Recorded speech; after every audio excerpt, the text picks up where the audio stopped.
আত্মপ্রকাশ হচ্ছে জাতীয় নাগরিক পার্টির যুব শাখার। আগামী 16 মে গুলিস্তানে শহীদ আবরার ফাহাদ অ্যাভিনিউয়ে আত্মপ্রকাশ ঘটবে। দুপুরে রাজধানীর বাংলা মোটরে এক সংবাদ সম্মেলনে এ ঘোষণা দেওয়া হয়।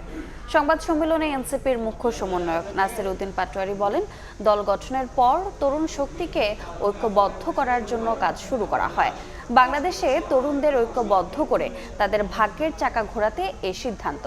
তিনি আরও বলেন, ছাত্রশক্তি যেভাবে বাংলাদেশের স্বৈরতান্ত্রিক ব্যবস্থাকে হটিয়ে বাংলাদেশকে একটি নতুন পর্যায়ে নিয়ে আসতে পেরেছে, জাতীয় যুবশক্তি একটি মাইল ফলক হিসেবে কাজ করবে।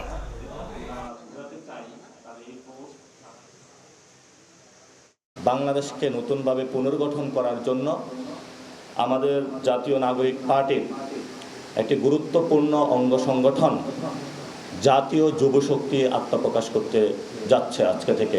ছাত্রশক্তি যেভাবে বাংলাদেশের স্বৈরতান্ত্রিক ব্যবস্থাকে হটিয়ে বাংলাদেশকে একটি নতুন পর্যায়ে নিয়ে এসেছে, এখন এই বাংলাদেশকে পুনর্গঠন করার ক্ষেত্রে জাতীয় যুবশক্তি একটি মাইল ফলক হিসাবে কাজ করবে।